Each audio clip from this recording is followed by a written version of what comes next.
Friends, welcome back to my channel. ಇವತ್ತು ಆಷಾಢ ಶುಕ್ರವಾರ, ಕೊನೆ ಶುಕ್ರವಾರದ ದಿನ.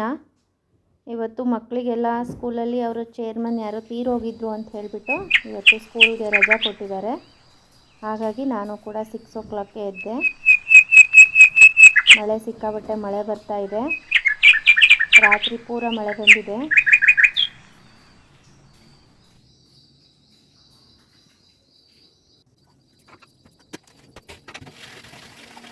ಹೊರಗಡೆ ಎಲ್ಲ ನೀರು ಹಾಕ್ತಾ ಇದ್ದೀನಿ. ಮಕ್ಕಳು ಓದ್ಕೋತಾ ಇದ್ದಾರೆ.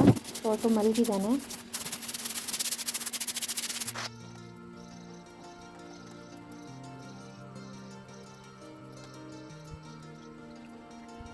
ಈ ಥರ ಎಲ್ಲ ರಂಗೋಲಿ ಎಲ್ಲ ಹಾಕ್ಬಿಟ್ಟು ಎಲ್ಲ ಹೊರಗಡೆ ಎಲ್ಲ ತೊಳೆದು ಕ್ಲೀನ್ ಮಾಡಿ ಬಂದೆ.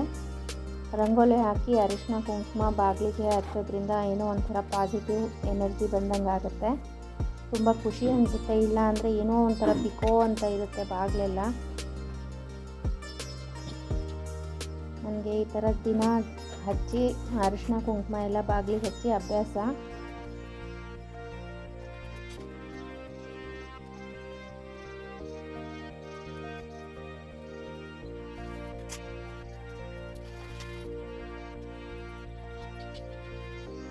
ನೆಕ್ಸ್ಟು ಅಡುಗೆ ಮನೆಗೆ ಬಂದೆ. ಹೊರಗಡೆ ಕೆಲಸ ಎಲ್ಲ ಮುಗಿಸ್ಬಿಟ್ಟು ಅಡುಗೆ ಮನೆಗೆ ಬಂದು ಮತ್ತೆ ಇನ್ನೊಂದು ಸಲ ಎಲ್ಲ ಕಟ್ಟೆ ಎಲ್ಲ ವಾಶ್ ಮಾಡಿಕೊಂಡು ಕ್ಲೀನ್ ಮಾಡ್ತಾ ಇದ್ದೀನಿ. ಯಾಕೆಂದರೆ ರಾತ್ರಿ ಹೊತ್ತು ಜಿರಳೆ ಏನಾದರೂ ಓಡಾಡಿರುತ್ತೆ, ಅದ್ರ ಮೇಲೆ ಮತ್ತೆ ಏನಾದರೂ ಕಟ್ ಮಾಡ್ತೀವಿ. ಅದಕ್ಕೋಸ್ಕರ ನಾನು ಮತ್ತೆ ಬೆಳಗ್ಗೆ ಎದ್ದು ಇನ್ನೊಂದು ಸಲ ಸ್ಲ್ಯಾಬ್ನ ಎಲ್ಲ ಕ್ಲೀನ್ ಮಾಡ್ಕೊತೀನಿ.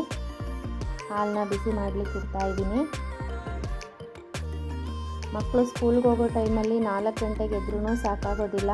ಎಲ್ಲ ಕೆಲಸ ಮುಗಿಸಿ ಅವ್ರಿಗೆಲ್ಲ ಹೊರಗಡೆ ಕೆಲಸ ಎಲ್ಲ ಮುಗಿಸೋ ಅಷ್ಟರಲ್ಲಿ ಸಾಕಾಗೋಗುತ್ತೆ. ಇವತ್ತು ರಜಾ ಇರೋದ್ರಿಂದ ಸ್ವಲ್ಪನೇ ಲೇಟಾಗಿ ಎದ್ದಿದ್ದೀನಿ.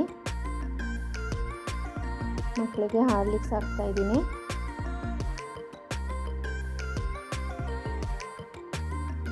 ದಿಕ್ಷು ಹಾರ್ಲಿಕ್ಸ್ ಕುಡಿಯೋದಿಲ್ಲ, ಅದಕ್ಕೋಸ್ಕರ ಅವಳಿಗೆ ಕಾಫಿ ಮಾಡ್ತಾಯಿದ್ದೀನಿ.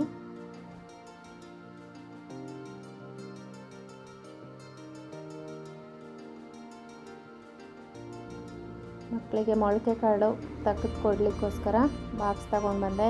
ಎಲ್ರಿಗೂ ಮೊಳಕೆ ಕಾಳನ್ನು ಬೌಲಲ್ಲಿ ಹಾಕ್ತಾಯಿದ್ದೀನಿ. ಸ್ವಲ್ಪ ಕ್ಯಾರೆಟು ಮತ್ತು ಮೊಳಕೆ ಕಾಳನ್ನು ಪ್ರತಿದಿನ ಕೊಡ್ತೀನಿ. ಮೊಳಕೆ ಬಂದಿರೋವಂತಹ ಕಾಳುಗಳನ್ನು ಮಕ್ಕಳಿಗೆ ಕೊಡೋದ್ರಿಂದ ದೊಡ್ಡವರು ಸಹ ತಿನ್ಬೋದು. ಅದರಲ್ಲಿ ತುಂಬ ಹೆಚ್ಚಿನ ಪ್ರಮಾಣದಲ್ಲಿ ಪ್ರೋಟೀನ್ ಇರುತ್ತೆ.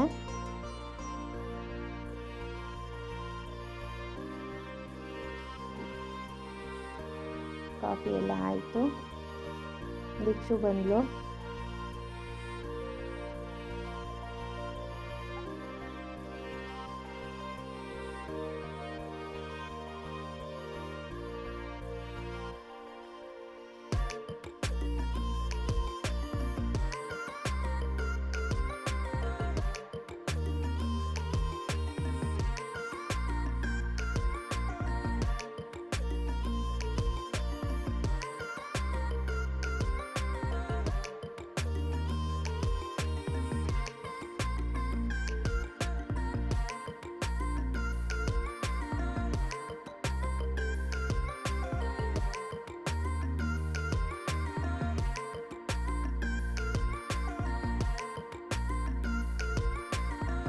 ಮನೆಯಲ್ಲಿ ತರಕಾರಿ ಸ್ವಲ್ಪ ಬದನೆಕಾಯಿ ಇತ್ತು, ಮತ್ತು ಒಂದು ಸ್ವಲ್ಪ ಗುಂಡು ಮೆಣಸಿನ್ಕಾಯಿಗಳು ಇತ್ತು.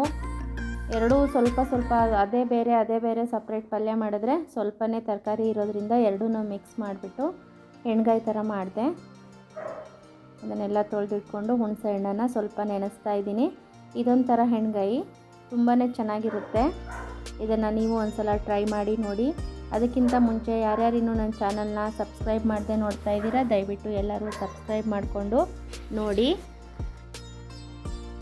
ಕಡಲೆಕಾಯಿ ಬೀಜನ ಡ್ರೈ ರೋಸ್ಟ್ ಮಾಡ್ಕೊತಾ ಇದ್ದೀನಿ. ಅದ್ರ ಜೊತೆಗೆ ಸ್ವಲ್ಪ ಬಿಳಿ ಎಳ್ಳು ಮತ್ತು ಹುಚ್ಚೆಳ್ಳನ್ನು ರೋಸ್ಟ್ ಮಾಡ್ಕೋಬೇಕಾಗುತ್ತೆ. ಮತ್ತು ಬದನೆಕಾಯಿನ ಈ ಥರ ಎಣ್ಣೆಯಲ್ಲಿ ಚೆನ್ನಾಗಿ ಫ್ರೈ ಮಾಡಬೇಕು. ಚೆನ್ನಾಗಿ ಅಂತಂದರೆ ಒಂದು 5 ನಿಮಿಷ ಫ್ರೈ ಮಾಡಬೇಕಾಗತ್ತೆ.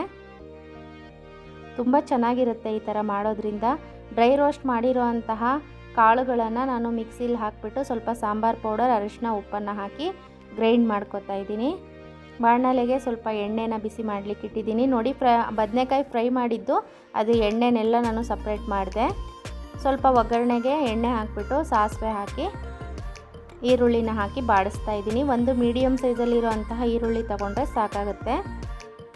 ನಮಗೆ ಗ್ರೇವಿಯ ಪ್ರಮಾಣ ಜಾಸ್ತಿ ಬೇಕು ಅಂತಂದರೆ ಈರುಳ್ಳಿ ಪ್ರಮಾಣವೂ ಸಹ ಸ್ವಲ್ಪ ಜಾಸ್ತಿ ಮಾಡಬೇಕಾಗುತ್ತೆ. ಮತ್ತು ಈರುಳ್ಳಿ ಸ್ವಲ್ಪ ಬಾಡಿದ ನಂತರ ರುಬ್ಬಿರುವಂತಹ ಮಿಶ್ರಣನ ಹಾಕಿ ಸ್ವಲ್ಪ ಖಾರದ ಪುಡಿ ಮತ್ತು ಹುಣಸೆ ರಸನ ಸೇರಿಸ್ತಾ ಇದ್ದೀನಿ. ತುಂಬ ಈಸಿ ಮತ್ತು ತುಂಬಾ ಟೇಸ್ಟಿಯಾಗಿರುತ್ತೆ. ಬದನೆಕಾಯಿನ ಎಣ್ಣೆಯಲ್ಲಿ ಫ್ರೈ ಮಾಡೋದ್ರಿಂದ ಜಾಸ್ತಿ ಎಣ್ಣೆ ಹೀರ್ಕೊಳ್ಳುತ್ತೆ ಅಂತ ಅಂದ್ಕೋಬೇಡಿ. ಎಣ್ಣೆ ಸ್ವಲ್ಪನೂ ಸಹ ಹೀರ್ಕೊಳ್ಳೋದಿಲ್ಲ. ಆ ಕಡೆ ಪಲ್ಯ ಆಗ್ತಾಯಿದೆ, ಅಷ್ಟರಲ್ಲಿ ಪಾತ್ರೆಗಳನ್ನೆಲ್ಲ ನಾನು ವಾಶ್ ಮಾಡ್ಕೊತಾ ಇದ್ದೀನಿ. ಇವತ್ತು ಅಕ್ಕ ದೇವಸ್ಥಾನಕ್ಕೆ ಹೋಗೋಣ ಅಂತ ಹೇಳಿದ್ದಾರೆ, ಅದಕ್ಕೋಸ್ಕರ ಎಲ್ಲ ಕೆಲಸನೂ ಮುಗಿಸ್ತಾ ಇದ್ದೀನಿ. ಸ್ವಲ್ಪ ರೊಟ್ಟಿ ಸಹ ಮಾಡಿದೆ. ರೊಟ್ಟಿಗೆ ಈ ಥರ ನಾನು ಗಂಜಿನ ಮಾಡ್ಕೊಂಡ್ಬಿಟ್ಟು ಹಿಟ್ಟನ್ನು ಮಿಕ್ಸ್ ಮಾಡಿ ಲಟ್ಟಿಸ್ಬಿಡ್ತೀನಿ. ರೊಟ್ಟಿನ ಮಾಡ್ತಾಯಿದ್ದೀನಿ. ಹಿಟ್ಟನ್ನು ಚೆನ್ನಾಗಿ ನಾದ್ಕೊಂಡು ಲಟ್ಟಿಸ್ಬಿಡ್ತೀನಿ. ರೀತು ಎಲ್ಲ ಮನೆ ಕೆಲಸನ ಮಾಡ್ತಾ ಇದ್ದಾಳೆ, ದೀಕ್ಷಾ ಪೂಜೆ ಕೆಲಸನ ಮಾಡ್ತಾ ಇದ್ದಾಳೆ. ಇಬ್ಬರು ಡಿವೈಡ್ ಮಾಡ್ಕೊಂಡಿರ್ತಾರೆ. ರಜಾ ಇರೋ ದಿನ, ಈ ದಿನ ರಜಾ ಇದ್ದರೆ ದೀಕ್ಷು ಕೆಲಸ ಮಾಡಿದ್ರೆ ರಿತಿಶಾ ಪೂಜೆ ಮಾಡ್ತಾಳೆ, ರೀತು ಕೆಲಸ ಮಾಡಿದ್ರೆ ದೀಕ್ಷು ಪೂಜೆ ಮಾಡ್ತಾಳೆ. ಆ ಥರ ಡಿವೈಡ್ ಮಾಡ್ಕೊಂಡಿರ್ತಾರೆ. ರೊಟ್ಟಿ ಎಲ್ಲ ಮುಗೀತು. ಬಾಕ್ಸ್ ಎಲ್ಲ ಒರೆಸಿ ಎಲ್ಲ ಕ್ಲೀನ್ ಮಾಡ್ತಾ ಇದ್ದೀನಿ. ಇಷ್ಟು ರೊಟ್ಟಿಗಳನ್ನು ಮಾಡಿದೆ. ದೀಕ್ಷು ನೋಡಿ ಪೂಜೆ ಮಾಡ್ತಾ ಇದ್ದಾಳೆ. ಕಳಶ ಎಲ್ಲ ತೆಗೆದಿಟ್ಬಿಟ್ಟಿದ್ದೀನಿ. ಹಾಗೆ ಸಿಂಪಲ್ಲಾಗಿ ಹೂವು ಇಟ್ಬಿಟ್ಟು ದೀಪ ಹಚ್ಚೋದು. ನಾನು ಈಗ ಅಷ್ಟಾಗಿ ಪೂಜೆ ಬಗ್ಗೆ ಅಷ್ಟೊಂದು ಇಂಟ್ರೆಸ್ಟ್ ಇಲ್ಲ ಈಗ, ಆದರೂ ಸಹ ಮಕ್ಕಳು ಕಲಿಬೇಕಲ್ವಾ, ಅದಕ್ಕೋಸ್ಕರ ಮಕ್ಕಳಿಗೆ ಒಂದಿನ ಬಿಟ್ಟು ಒಂದಿನ ಅವಳೊಬ್ಳು ಒಂದಿನ ದೀಪ ಹಚ್ಚಿದ್ರೆ ಇವಳು ಒಂದಿನ ದೀಪ ಹಚ್ತಾರೆ. ಆ ಥರ ಅವರಿಗೂ ಕಲ್ತಂಗಾಗುತ್ತೆ ಪೂಜೆ ಮಾಡೋದು.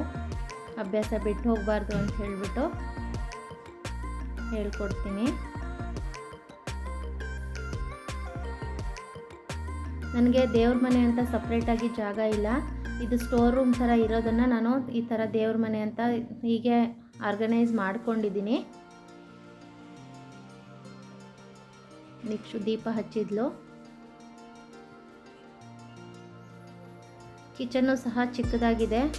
ಇದು ಸ್ಟೋರ್ ರೂಮ್ ಸ್ವಲ್ಪ ದೊಡ್ಡದಾಗಿರೋದ್ರಿಂದ ಕಿಚನ್ನ ಚಿಕ್ಕದಾಗಿ ಮಾಡಿದ್ದಾರೆ ಅನಿಸುತ್ತೆ. ನಾನು ಅದರಲ್ಲೇ ದೇವ್ರ ಮನೆಯನ್ನು ಮಾಡ್ಕೊಂಡಿದ್ದೀನಿ. ಮತ್ತು ಕಿಚನಲ್ಲಿ ಹಿಡಿಸ್ತಾ ಇರುವಂತಹ ಸ್ವಲ್ಪ ಡಬ್ಬಗಳನ್ನು ನಾನು ಇಲ್ಲೇ ದೇವ್ರ ಮನೆ ಮೇಲ್ಗಡೆ ಸ್ಲ್ಯಾಬ್ ಇದೆ, ಅಲ್ಲೇ ಎಲ್ಲ ಜೋಡಿಸಿದ್ದೀನಿ. ಈ ಕಡೆ ರೊಟ್ಟಿ ಅಡುಗೆ ಎಲ್ಲ ಮಾಡಿಬಿಟ್ಟು ಕಿಚನ್ ಎಲ್ಲ ಕ್ಲೀನ್ ಮಾಡಿದೆ. ಈಗ ಅಕ್ಕನ ಜೊತೆಗೆ ದೇವಸ್ಥಾನಕ್ಕೆ ಹೋಗ್ತಾ ಇದ್ದೀನಿ. ನಾನು ಇಬ್ಬರೇ ಹೋಗಿದ್ವಿ. ದೀಕ್ಷು ಮತ್ತು ಚೋಟು ಮನೆಯಲ್ಲಿದ್ದರು. ಸ್ವಲ್ಪನೇ ದೂರದಲ್ಲಿ ಇತ್ತು ದೇವಸ್ಥಾನ, ಆಟೋದಲ್ಲಿ ಹೋಗಿದ್ವಿ.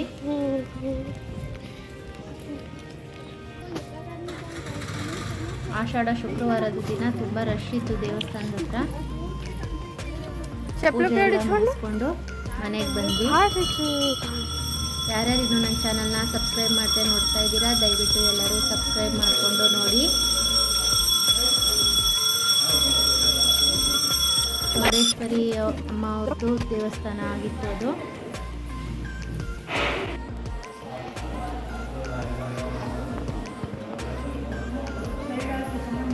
ಆಷಾಢ ಶುಕ್ರವಾರವಾಗಿರೋದ್ರಿಂದ ದೇವಸ್ಥಾನಗಳಲ್ಲಿ ಪೂಜೆಗಳೆಲ್ಲ ತುಂಬಾ ಚೆನ್ನಾಗಿ ಮಾಡಿರ್ತಾರೆ. ಈ ಬ್ಲಾಗ್ ನಿಮಗೆ ಇಷ್ಟ ಆಗಿದ್ರೆ ಲೈಕ್ ಮಾಡಿ, ಶೇರ್ ಮಾಡಿ, ಕಮೆಂಟ್ ಮಾಡಿ.